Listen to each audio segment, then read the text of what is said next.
Okay. With me today is David Weiss, aka Flat Earth Dave. Dave is here to share how he went from corporate America to the voice of flat earthers. Welcome, Dave, and thanks for joining me today. Thanks, Christy. Glad to be here. Okay, so let's start first. You left your very lucrative corporate job to start your own company. So, what was this? What company did you start, and why did you start it? Are you talking about my previous life? Yeah, your previous life, previous to Flat Earth Dave. Let's start there. I was in the commercial solar power business. I started a solar power development company for a commercial solar power development, finance construction company. I was doing great, but the way the world went and things that are all happening in the world all kind of came together, and I realized that this message that most people, I don't even say most people anymore, that still a lot of people think is insane, is the most important message of our time. And, so I decided to do this full time. So tell me first about your hobby of becoming a comedy show host about conspiracy theories. How did that all kick off? Like, have you always sort of been involved in comedy, or was it just something that you stumbled upon? So it wasn't really comedy. What it was is I worked for, when I first started my solar power journey, I worked for a corporation, and every day in the lunchroom, my buddy Tim and I would be talking about stuff like the Federal Reserve, how it's not it's a private bank, and the IRS, and more and more people gathered around every day. And like we come in the lunchroom and everyone's like, oh, they're here, And so we were spreading some truth inside of this one building of people. And then Tim said, hey, Dave, we got an opportunity to do a podcast. I didn't even know what a podcast was at the time. I'm like, a podcast? I think it's like a radio show, right?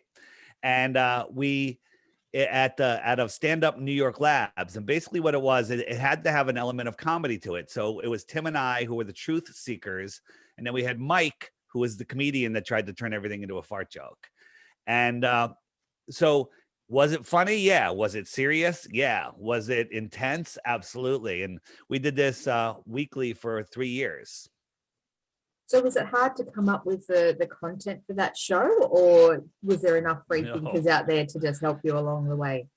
You don't have to imagine content. When you're looking for conspiracies, just turn on the news, just walk outside. I mean, the world is filled with lies.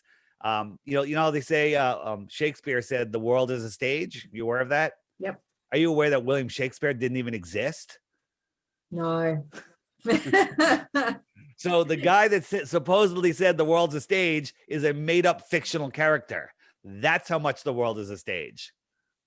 So you said that, talking about the flat earth is the most important thing that people need to be talking about today, given the political climate.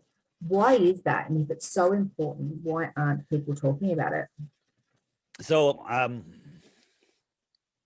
would you, from your opinion, would you think that the world is in a bit of turmoil right now? Yep. Yeah. Okay. Would you think that the common folk, us, are being oppressed in any way?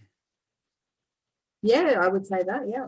Yeah. I mean, I hope so. So do you think that there's people perhaps that one might call the elite that are out for their own interests? Oh, I think most people in society are out for their own interests. Definitely. Very good. So this is actually something I wanted to bring up. So what if you found out that you have a lot more power than you think you have? What if you found out there's more land, right? So when people think about flat earth, they laugh at it because they've been programmed to think that it's something that it's not. They've been programmed to think, like if you Google flat earth, you end up at the Flat Earth Society. That is a government controlled disinformation site that basically just makes you laugh at flat earth. When you look up flat earth, I'm looking for a picture that just disappeared. You end up with images like this, which is not what flat earth is. Flat earth is not a disk floating in space with other round planets or even other disk planets. Space doesn't exist as described. So what is the flat earth?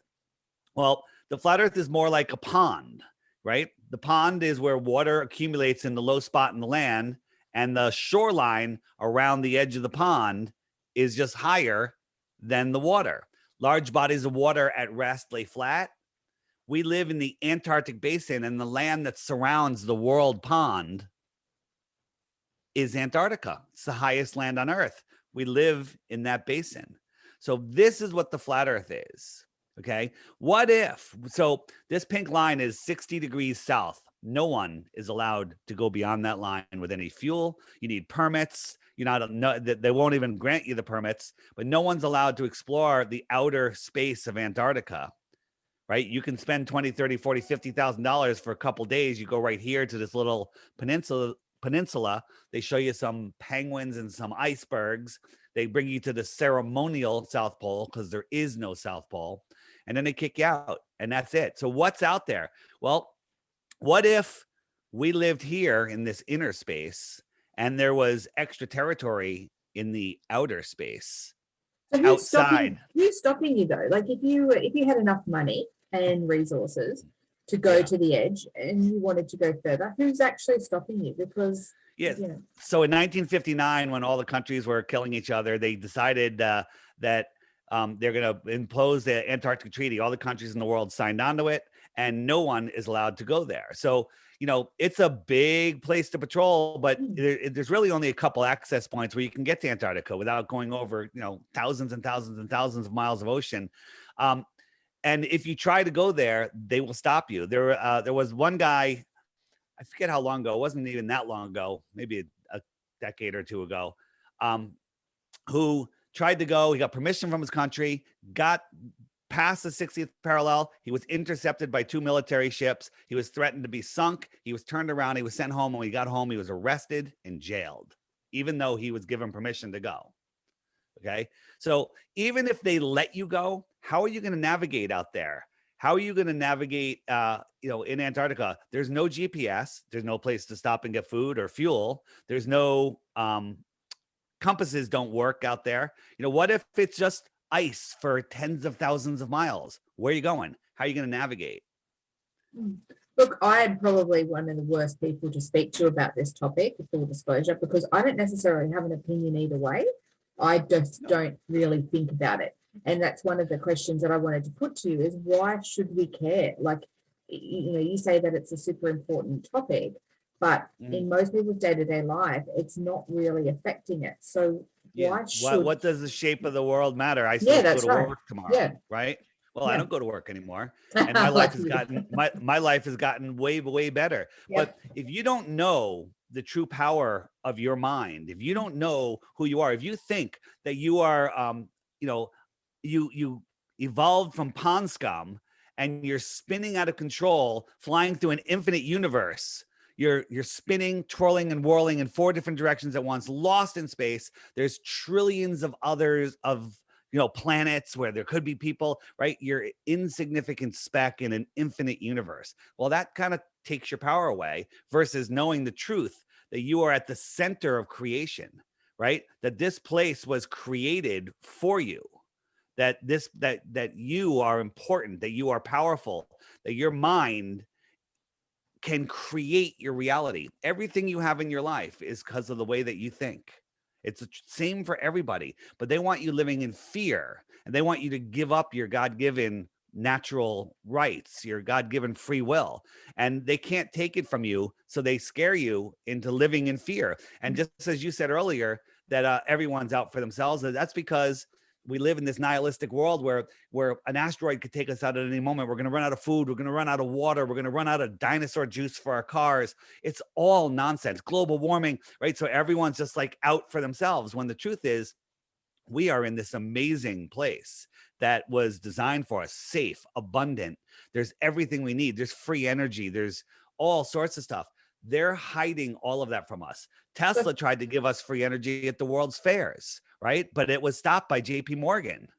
I think my question, about that is who is they? Because they, for these things to sort of have to work, they needs to be a hell of a lot of people. And when it's not a hell of a lot. It's the banking families, it's the royal families, it's the Council of Foreign Relations, the high ups at the United Nations. We're talking global agreement, I think, on certain things if they're stopping, worldwide. Worldwide. So Yeah. So what, I suppose, when we agree that people are self-serving, what do you think creates the bond for these powerful people to stick together, to be the they?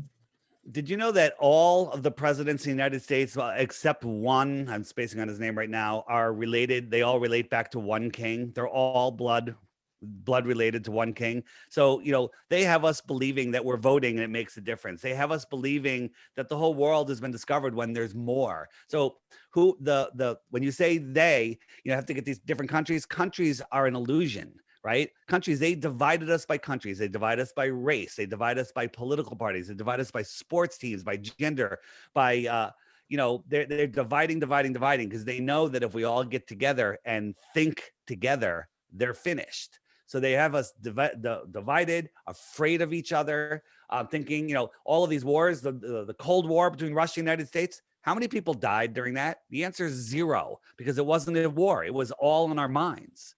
So if you believe that people have dominion over you, then they do, because that's how you believe. I don't believe that. I don't believe anyone has power over me. I'm a free man. Okay.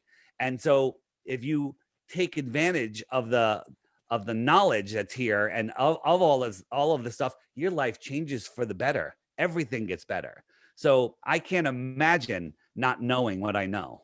So just rolling it back a bit, you didn't always believe, and you said yourself that, it took you a few years of, really digging deep to find your answers. So what was your aha moment where you decided, nope, that's it, the earth is flat? Yeah, well, there was a couple, and basically I did the same thing everyone does. When I heard about flat earth, I wouldn't even look at it. I wouldn't watch a 1-minute video. You're absolutely crazy. Don't waste my time. I'll ban you from my social media if you ever mention it again.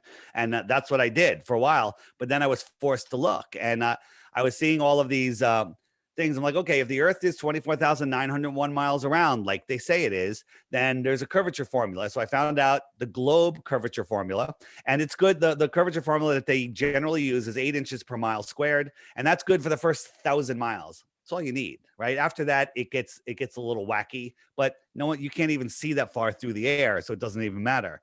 So I saw all of these, the rate of curvature. I'm like, okay, I should not be able to see the beach across Long Island Sound if I'm sitting right on the edge of the water, and it should be 30 feet below the curve or whatever it is. And I could see people walking in the water. I could see the sand. I could see the water lapping up on the shore, right? From just a couple of feet, sitting down at the water's edge. When I zoom in with today's optics. So I saw all these videos about it. So I went and bought a super zoom camera, and I went down to the beach, and there was a buoy that was it was 11 miles out. But I said, okay, I'm going to round down to 10. And at 10 miles, there should be 66 feet of curvature. 66. And I could zoom in. Not only can I see the buoy, I can see the water for dozens of miles beyond it, where there should be hundreds of feet of curvature. So we can see too far. That was the beginning right there. So where does the formula come from? Where did that formula? I've seen that formula on the internet, but where did it come from? It just comes from mathematicians. I'm not the guy that figured out the formula, but some globers will argue, well, if there's 100 feet of curvature or whatever, the two people, you'd have to divide that because it's only half of that in the middle. Well, that's completely wrong. Globers don't even claim that, but I'll give it to them anyway. So instead of 66 feet of curvature, there should be 33 feet of curvature. I can still see the shoreline. I can still see the buoy. I can still see, water beyond it. So no matter what, we're right. There is no curvature, no ball. And so was that the moment that you decided, or did you continue to? No, that was the moment I said there's something here, and I need to look further. So I didn't go try to prove flat Earth. I go in to try to prove the globe, and that's how you become a glober. That's how you become a flat earther. When you understand what the heliocentric model is, I call it the helio-nonsensical model. It's absolutely ridiculous. One of the other things was satellites, right? We supposedly have all of these satellites spinning over the earth, right? So all of these satellites are falling around the earth in space and just they're not really in zero gravity. They're just falling at the same, they're moving at the same speed as their drop rate, so they just keep falling around. Okay, that's what an orbit is, which is absolutely insane and ridiculous. So all of these satellites are doing this. Some satellites are geostationary. You know what a geostationary satellite is? No. A geostationary satellite is a satellite that is at just the right distance and just the right speed where it will stay over the same point of land. So take this satellite right here, just, any satellite. This one will stay right over the same piece of land. Okay. Can you explain to me how that satellite could stay over land when the Earth is spinning at 1,000 miles an hour, orbiting at 66,000 miles an hour, chasing the sun at 500,000 miles an hour, and moving sideways at 1.2 million miles per hour? All of these directions are not straight. They're all curved directions. How is that satellite mirroring all of those motions and never moves? It's nonsense, because satellites don't exist. Satellites are balloons, right? NASA owns all of the major helium companies in the world. They are the largest user of helium in the world, and they launch their satellites on balloons. They're floating in the atmosphere. So after you sort of discovered this, what was going through your mind? Because was it really a life-changing sort of thing for you to discover this? Or, because obviously you're on one sort of trajectory, people are saying to you, go and do some research, you do, and you go, I think this has got some traction here. Where does it take you?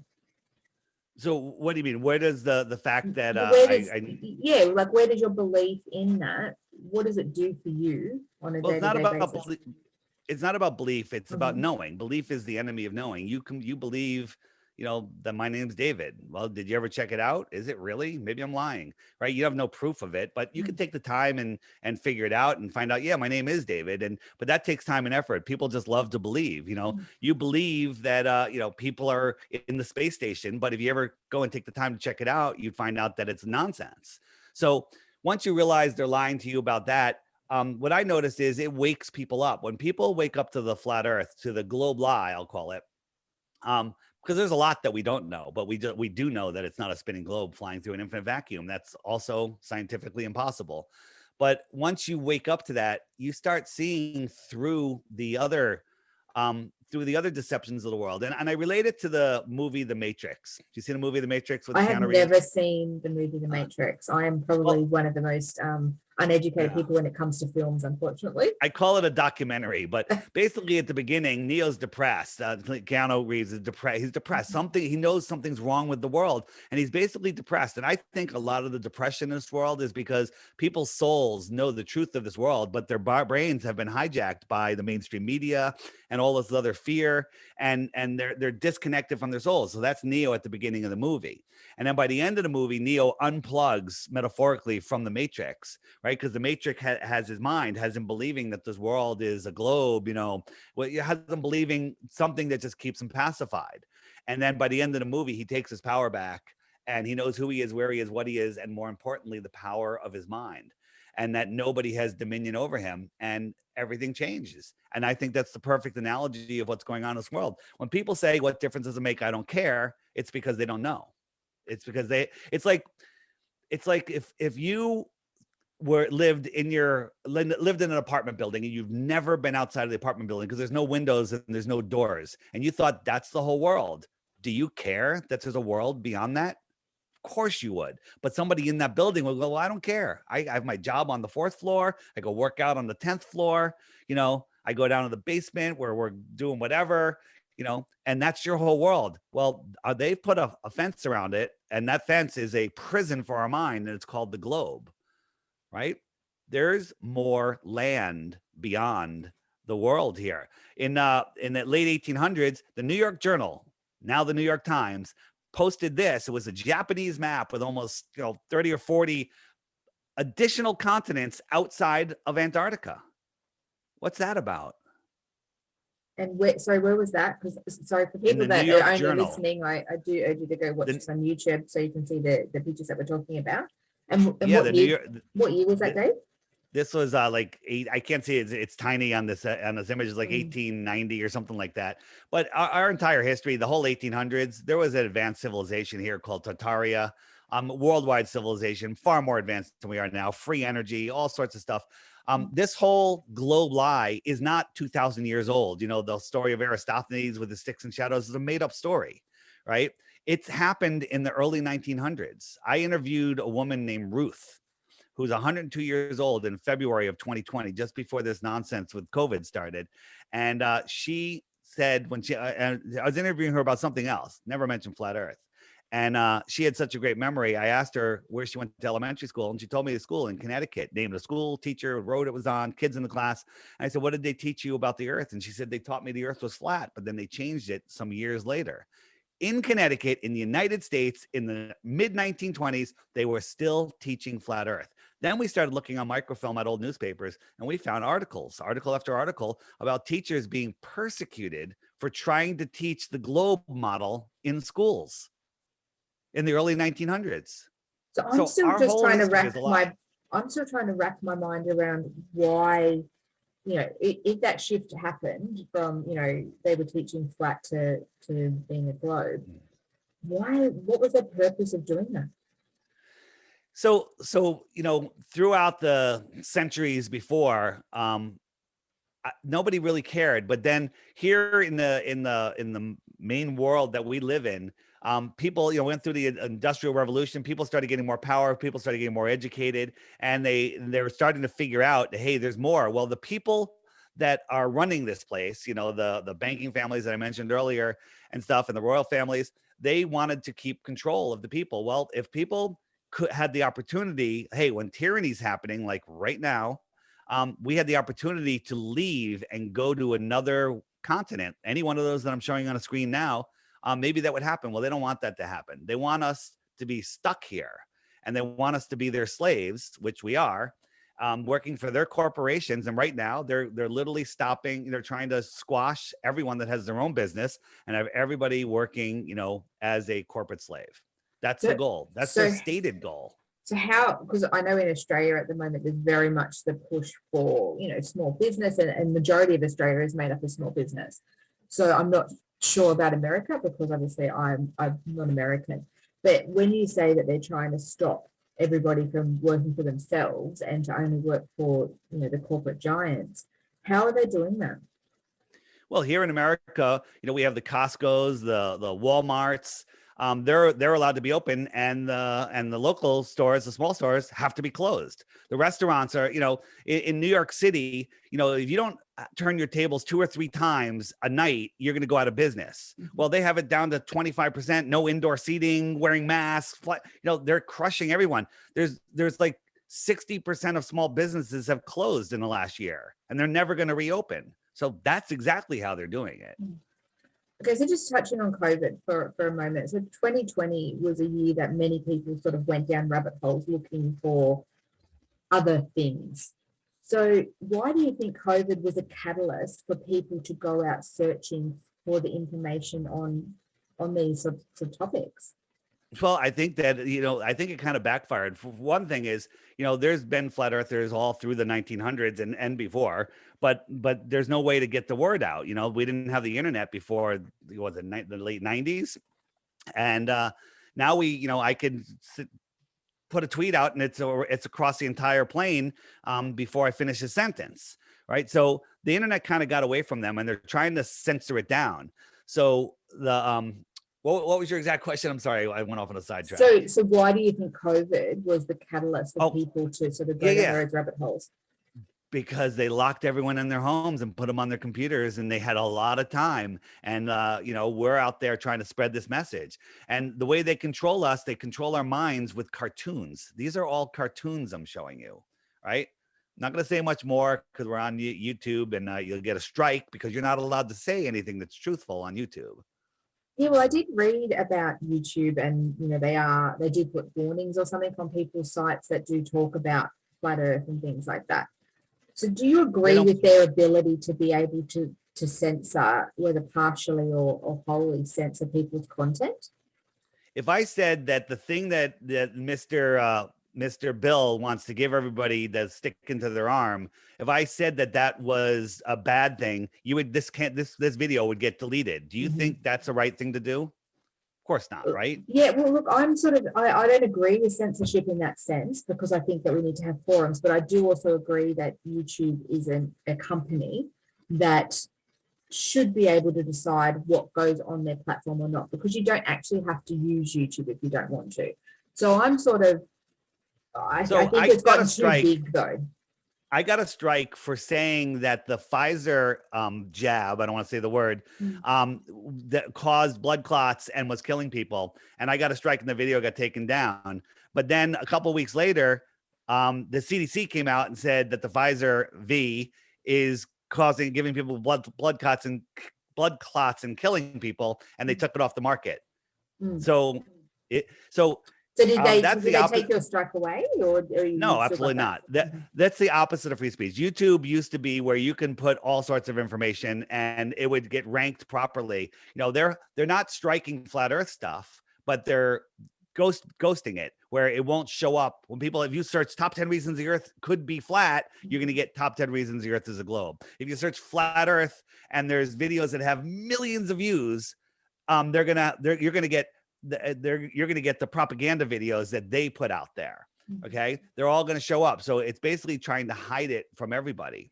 So Susan Wojcicki, the CEO of YouTube, would you think that she could win a Nobel Prize, or not a Nobel Prize, whatever award for freedom of speech? That would be kind of crazy, right? But she just did. She just got an award, the Free Speech Award. Isn't that crazy? Very interesting. It's crazy. Do you agree, though, that as an entity, they should be allowed to stop things that they don't necessarily agree with?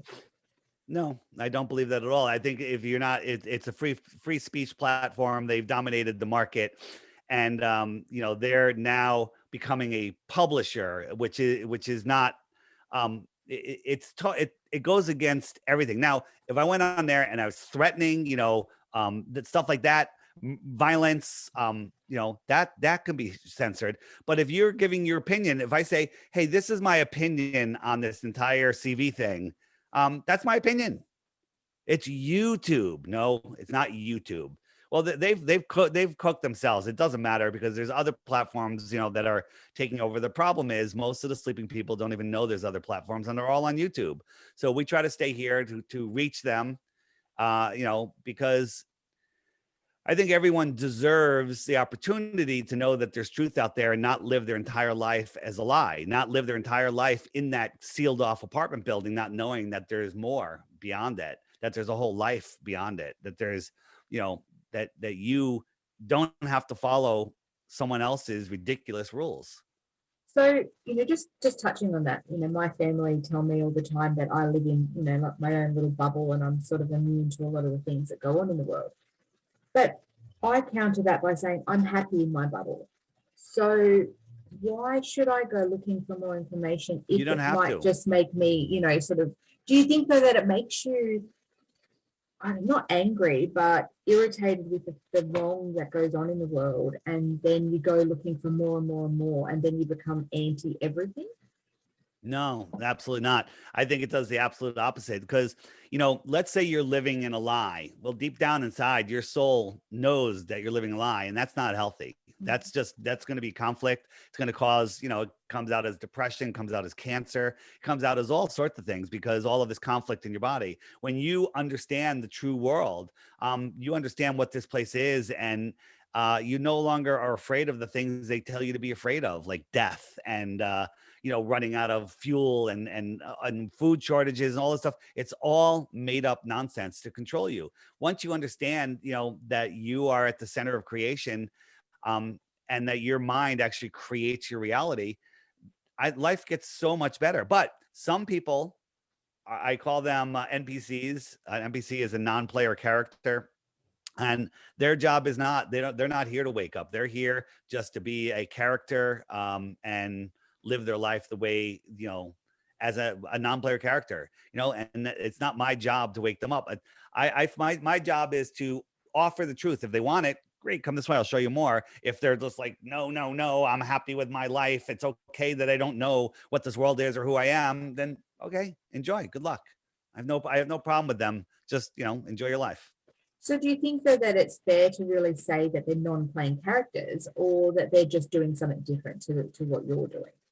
Well, they're not following their true, they were here. You manifest your life here, um, to explore and to expand. I say expand the mind of the creator. Mhm. And if you are just limiting yourself and just going through life, not really exploring and understanding and taking, not taking advantage, but I guess that's the right word, taking advantage of the creation, you're wasting, you're wasting your time, and you're wasting other people's time.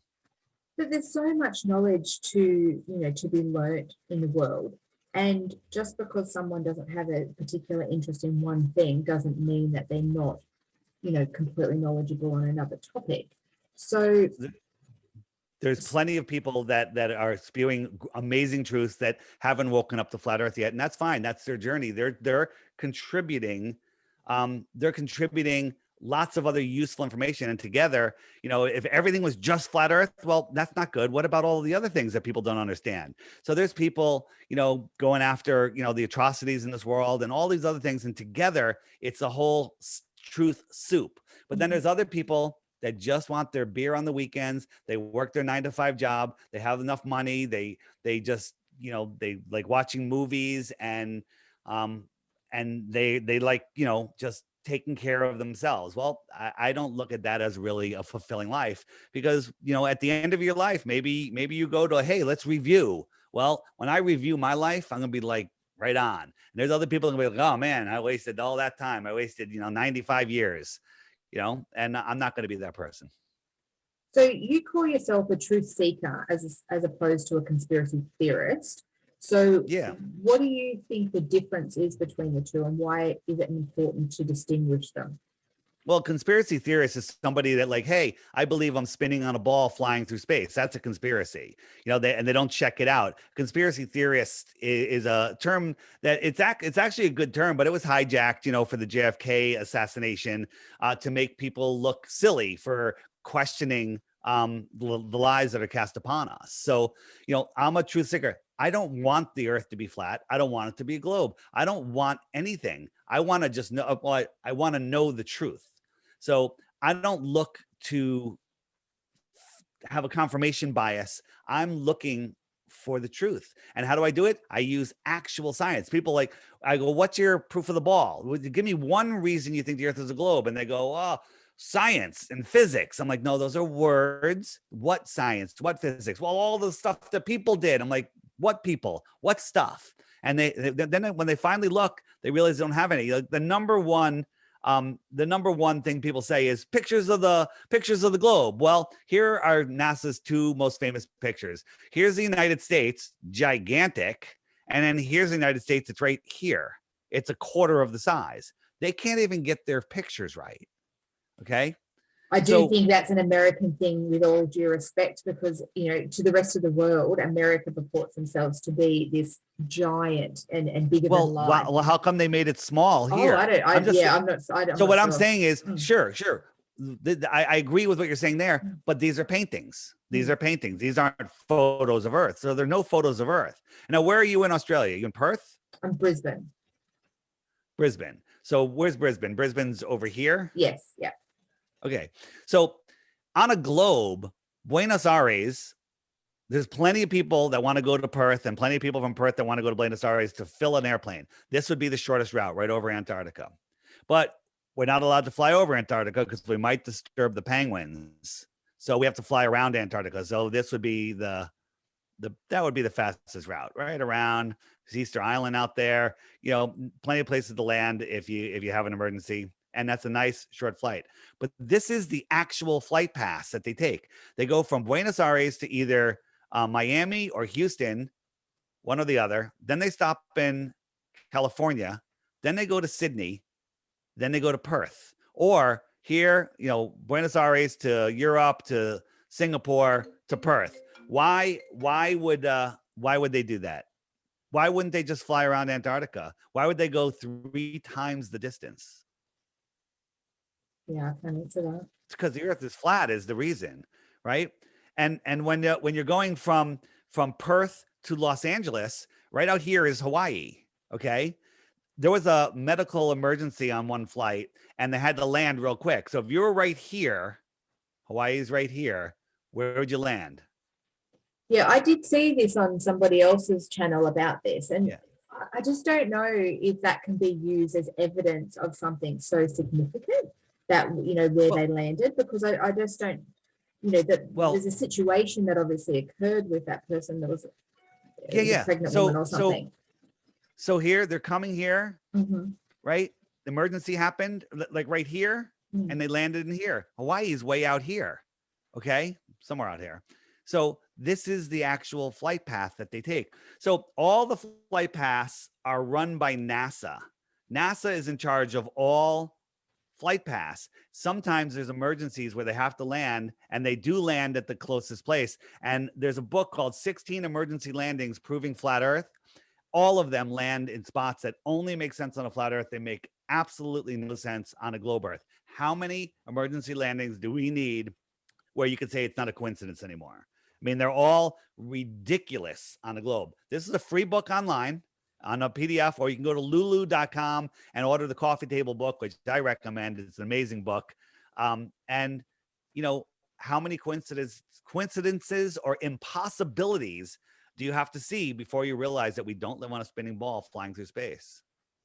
So I've read sort of, just a statement that said that part of the appeal of conspiracy theories is they offer simple explanations for complex issues and suggest an element of control in a chaotic world. So what are your thoughts on that statement?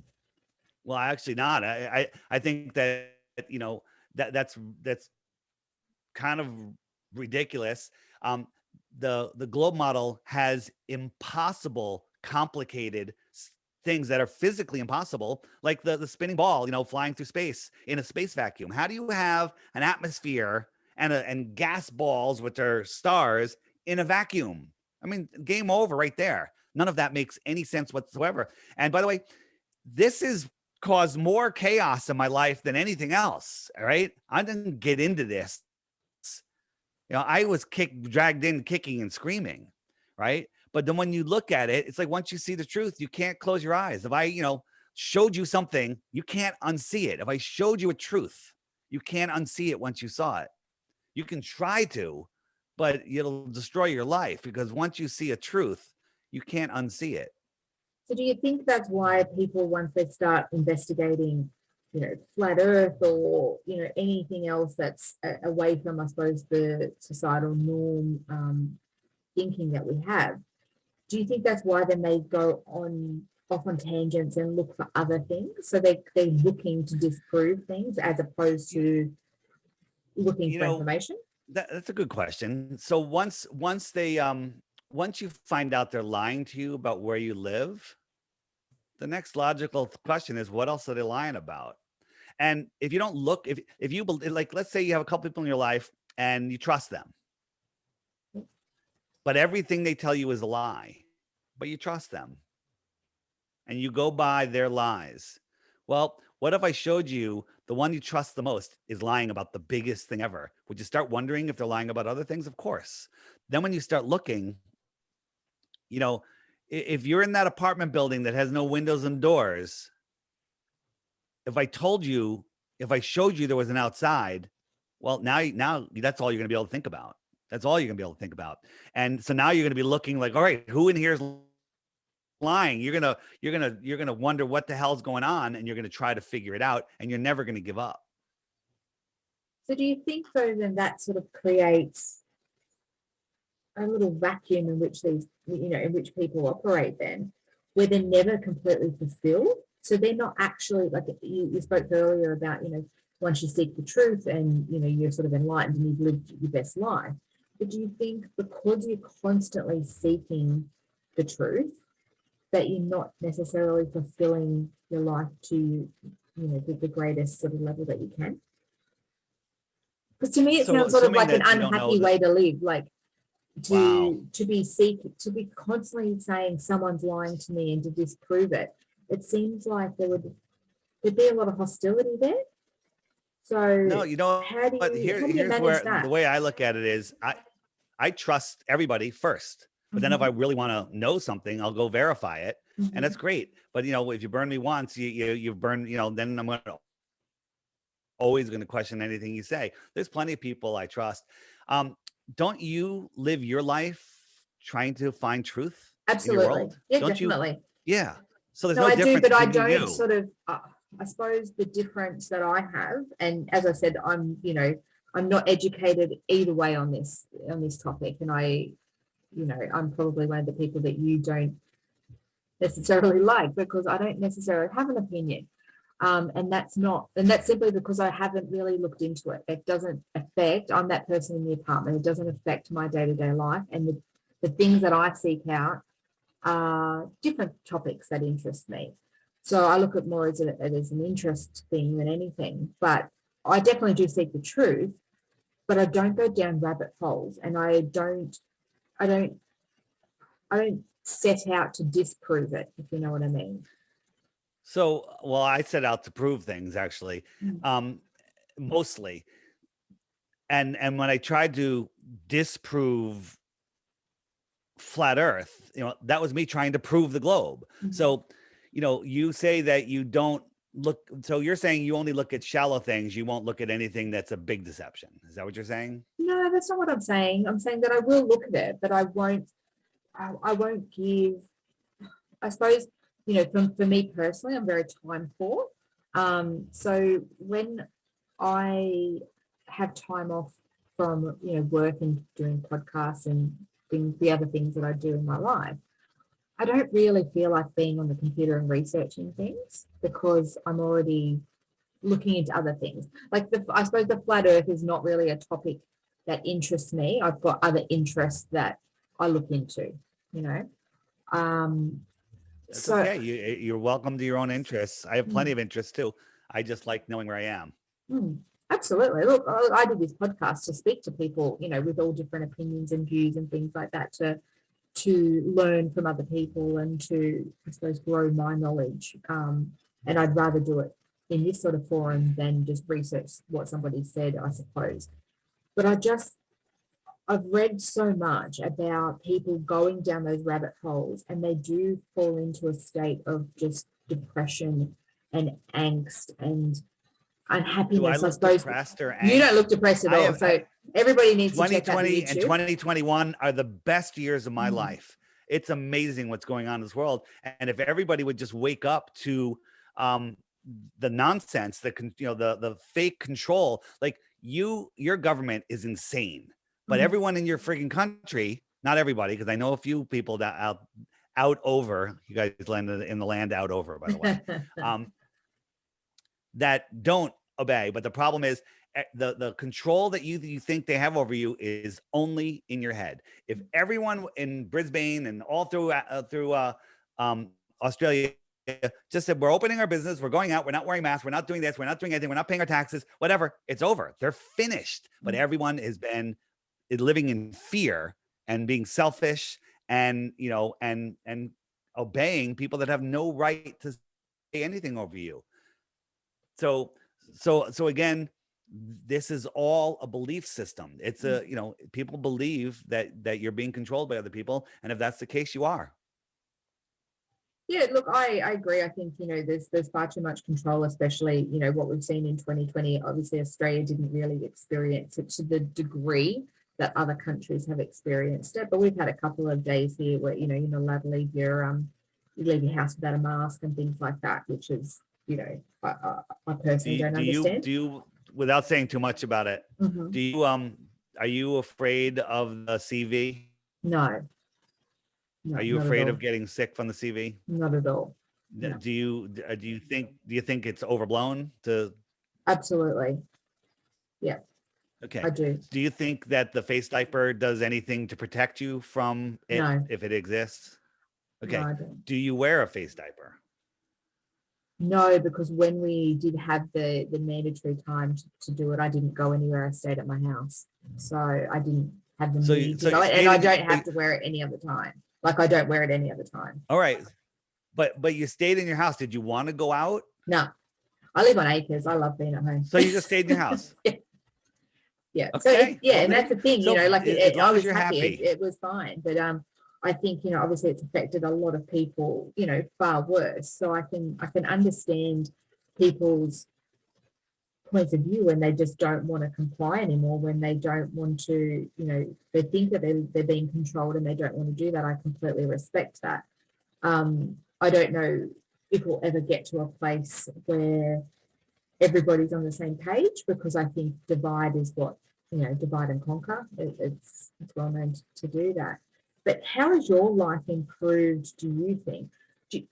Sorry, I'll reframe this. Do you think your life's improved? You said 2020 and 2021 have been fantastic years for you so far in 2021.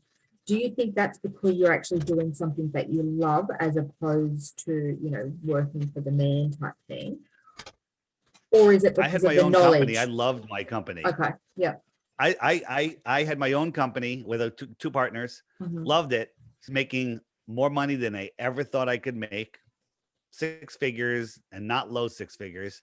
And I walked away from it all because my whole life was like, I want to make money. I want to make money. I want to make money. It's not about the money. So, but I loved my job. I loved it. I don't even call it a job. I loved my business. Mhm. And it was so fun to do. But this is more important. I'm enjoying this. I'm waking up millions of people, and the letters I get are amazing. The things that we're getting into. Some cryptocurrency stuff, and just the brotherhood that we have. With other people that are awake. We had a conference back in just a couple months ago. And there was hundreds and hundreds of us there. And I always say at these conferences, if I dropped a wad of $100 bills, somebody would find out who it belonged to and deliver it back to me, because everyone there is an amazing person, awake and aware, knows who they are, and they're not nihilistic, thieves. So just speaking about awakening people and being able to share the message, tell us a little bit about your podcast and what you guys talk about on it. Well, it's called The Flat Earth Podcast. And we talk about the flat earth. We talk about different things that are happening in flat earth. We have people call, leave us voicemails, speak pipes, asking questions. And we go through all the details, like, hey, how come we see a curve when we're looking out over the ocean? Or, how are all pilots in on it? And we have all of this, we answer questions like that. But when you Google flat earth, you end up, as I said earlier, with propaganda. So I developed this app called the Flat Earth, Sun, Moon, and Zodiac Clock app. And basically what it does is every day it serves you another video, a featured video of the day. And what I tell people is yeah, I'll share the app. What I tell people is if they watch the daily video every day for 2 weeks, they will know they don't live on a ball. And I'm offering a Bitcoin, which is 50 some odd $1,000 today, US dollars, not fake Australian dollars. And just kidding, making a joke. And I say, send me one proof of the globe and you win. But before you do that, you have to hit the little question mark, and up come all of the questions that you're going to ask. Like, hey, what about eclipses?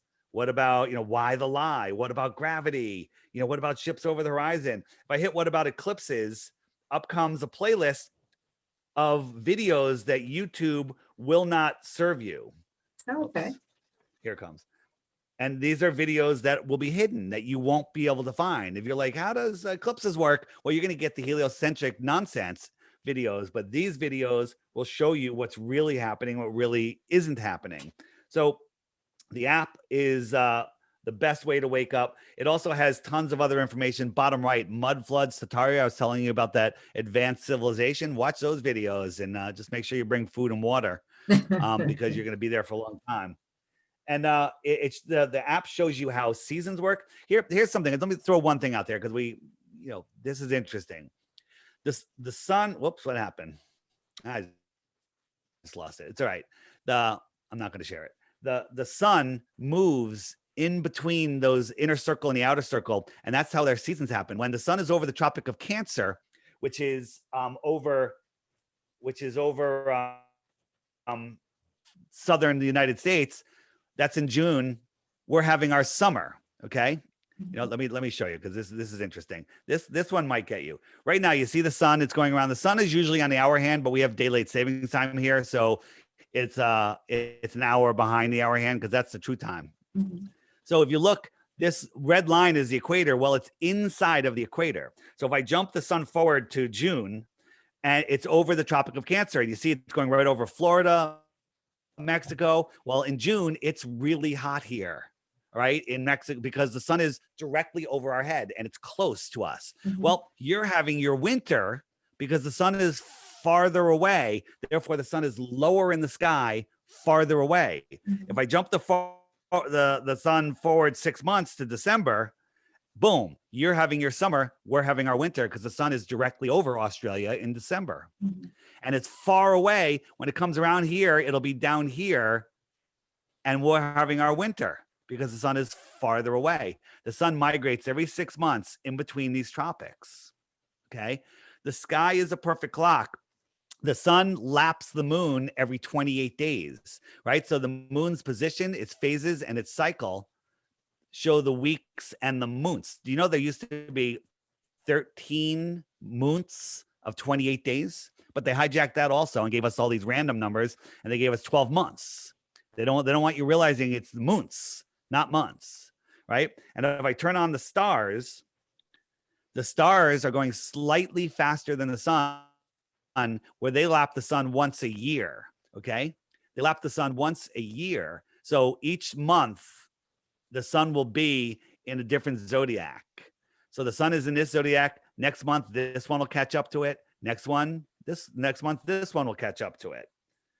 So that's how the seasons and the years are kept track with the sun.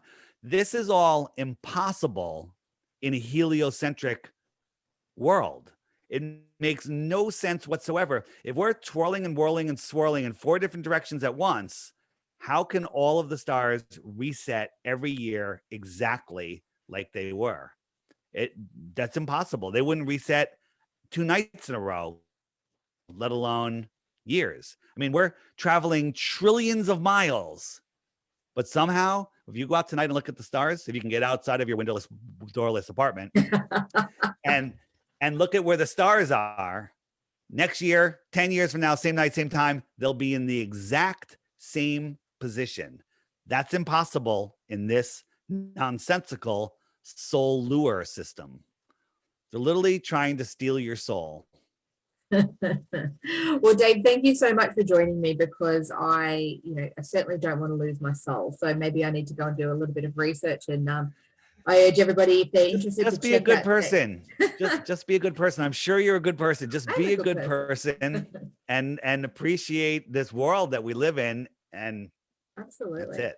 I do have one final question for you, though, before I let you go, and that is, Dave, what would you do differently if only you knew? What would I do differently of what? If only you knew. Oh, I wouldn't tell anybody. I'd take over the world. I don't think that's a possibility. I mean, it's a crazy question. I would wake up one person at a time. I used to wake up one person at a time, but now with the app, we're waking up tens of thousands at a time with these interviews I'm doing. Most of the interviews that I do, I would say a minimum of 20% of the audience wakes up. I did Owen Benjamin, who's got a very big audience, woke up every single person in his audience. Wow. So it's taking off. I did a big show the other night. We're on like 30 different stations, and we took calls for an hour. Every single call was by a flat earther. We got no callers from Globers because the world's waking up. That's interesting. Well, if you want to reach out to Dave, I will have links to all of his details on my website, ifonlyyouKnewpodcast.com.au. And thank you so much for joining me today, Dave. Yeah, it's the flatearthpodcast.com. All the links are there. The Facebook and the Instagram, The Flat Earth Podcast, and my YouTube, which you might like, short videos, most of them under 4 minutes. It's called DITRH. It's the initials for Deep Inside the Rabbit Hole. Just DITRH. And check it out. And by the way, the app is $3. Right? It's on Android. You have to have an 8.0 operating system or higher, and iPhone 6 or better. But if you're unsure about the $3, just go read the reviews. It's the highest rated app in the App Store and the Google Play Store. There you go, straight from the horse's mouth. Thank you so much, Dave, for taking the time to join If Only in Your podcast today. All right. Thanks so much. Thanks, Dave. See ya.